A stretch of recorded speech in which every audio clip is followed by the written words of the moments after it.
محترم ناظرین و سامعین، السلام علیکم ورحمۃ اللہ وبرکاتہ۔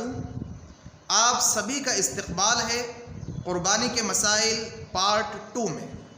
آج ہم آپ کے سامنے قربانی کے جانور سے متعلق 10 سوالات کے جوابات ذکر کریں گے انشاءاللہ، تاکہ جب ہم قربانی کا جانور خرید رہے ہوں تو دیکھ لیں کہ کہیں ایسا عیب تو نہیں پایا جا رہا ہے کہ جس کی وجہ سے قربانی کرنا درست نہیں ہوتا ہے۔ آج کے 10 سوالات میں سے پہلا سوال، کیا دم کٹے ہوئے جانور کی قربانی جائز ہوتی ہے؟ ایسا جانور ہے کہ جس کی دم کٹی ہوئی ہے، جس کی پونچھ کٹی ہوئی ہے، تو کیا ایسے جانور کی قربانی جائز ہوتی ہے؟ اس کا جواب یہ ہے کہ جس جانور کی دم کا، پونچھ کا تہائی حصہ یا اس سے زیادہ حصہ کٹا ہوا ہو تو اس کی قربانی جائز نہیں ہوتی ہے۔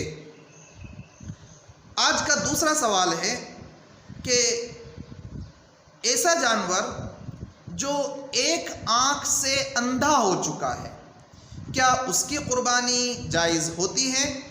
اس کا جواب یہ ہے کہ جو جانور اندھا ہو پورا کا پورا ہی، یا کانا ہو ایک آنکھ سے، یا ایک آنکھ کی تہائی روشنی یا اس سے زیادہ روشنی چلی گئی ہو تو اس کی قربانی جائز نہیں ہوتی ہے۔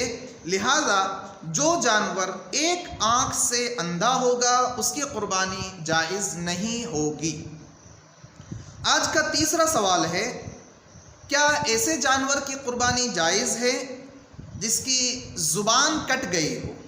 بسا اوقات ایسا ہوتا ہے کہ جانور چارہ چر رہا تھا اور چارے کے درمیان کانچ آ گیا، یا ہے کہ زبان دانتوں کے درمیان آ گئی جس کی وجہ سے زبان کٹ گئی، تو کیا ایسے جانور کی قربانی جائز ہوتی ہے؟ اس کا جواب یہ ہے کہ زبان کٹا ہوا ایسا جانور جو چارہ کھا لیتا ہو تو اس کی قربانی جائز ہے۔ اگر چارہ نہیں کھا پائے گا تو پھر اس کی قربانی جائز نہیں ہوگی۔ آج کا چوتھا سوال ہے کہ کسی بھینس کا، بڑے جانور کا ایک تھن کٹ گیا یا سوکھ گیا تو کیا اس کی قربانی جائز ہوگی؟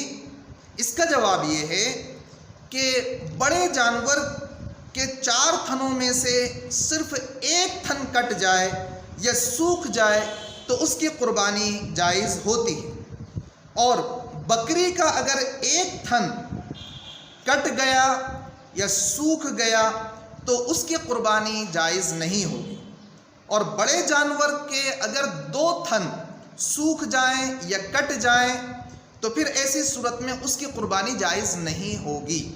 خلاصہ یہ کہ بڑے جانور کے 2 تھن اگر کٹ جاتے ہیں، سوکھ جاتے ہیں، اور چھوٹے جانور کا ایک تھن کٹ جاتا ہے یا سوکھ جاتا ہے تو اس کی قربانی جائز نہیں ہوا کرتی ہے۔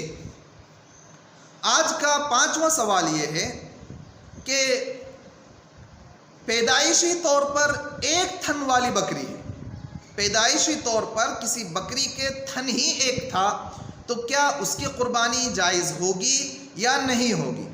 اس کا جواب یہ ہے کہ پیدائشی طور پر ایک تھن بکری کے اندر نہ ہونا یہ عیب ہے، اور ایسے عیب والے جانور کی قربانی شرعاً جائز نہیں ہوگی۔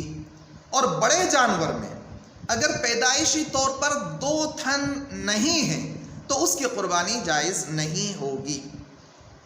آج کا 6واں سوال یہ ہے کہ ایک جانور ایسا ہے جس کے پیدائشی طور پر کان نہیں ہے، بغیر کان والا جانور وہ پیدا ہوا، تو کیا اس کو خرید سکتے ہیں، اس کی قربانی کر سکتے ہیں؟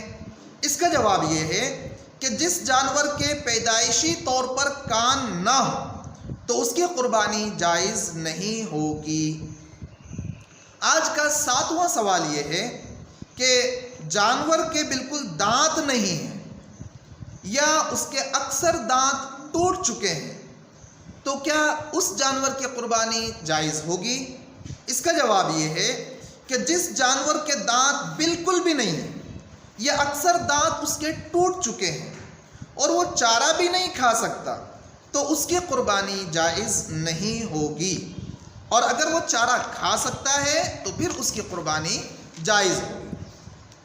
آج کا 8واں سوال یہ ہے کہ باولے اور پاگل جانور کی قربانی کا کیا حکم ہے؟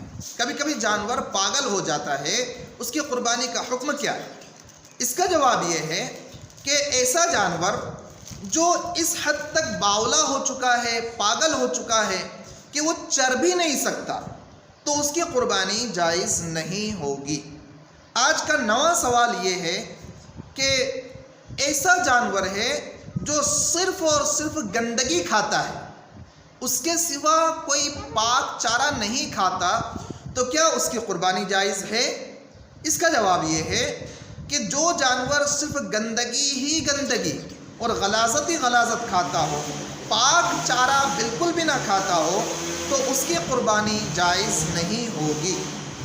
آج کا 10واں اور آخری سوال یہ ہے کہ ایک جانور قربانی کی نیت سے خریدا گیا، اب وہ جانور مادہ تھا، بکری تھی یا بھینس تھی مثال کے طور پر، تو اس جانور کا دودھ استعمال کیا جا سکتا ہے یا نہیں کیا جا سکتا ہے؟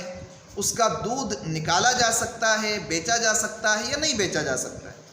اس کا جواب یہ ہے کہ قربانی کی نیت سے خریدے گئے جانور کا دودھ نکالنا، چاہے وہ اپنے استعمال کے لیے ہو یا بیچنے کے لیے ہو، یہ جائز نہیں ہے، اور اگر کسی انسان نے دودھ نکال لیا تو وہ دودھ یا اس کی قیمت کا صدقہ کرنا واجب ہوگا، اس دودھ کی قیمت سے اسی جانور کو چارہ کھلانا بھی جائز نہیں ہوگا۔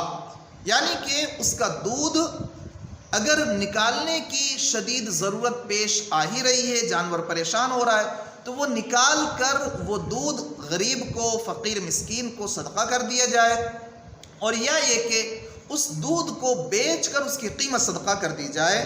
بہرحال آج کے قربانی کے مسائل کے پارٹ 2 میں ہم نے ان 10 سوالات کے جوابات دیے، امید ہے کہ ان سے آپ کو فائدہ حاصل ہوگا۔ اللہ تبارک و تعالی ہم تمام کو صحیح طور پر قرآن و حدیث کے مطابق زندگی گزارنے کی توفیق عطا فرمائے۔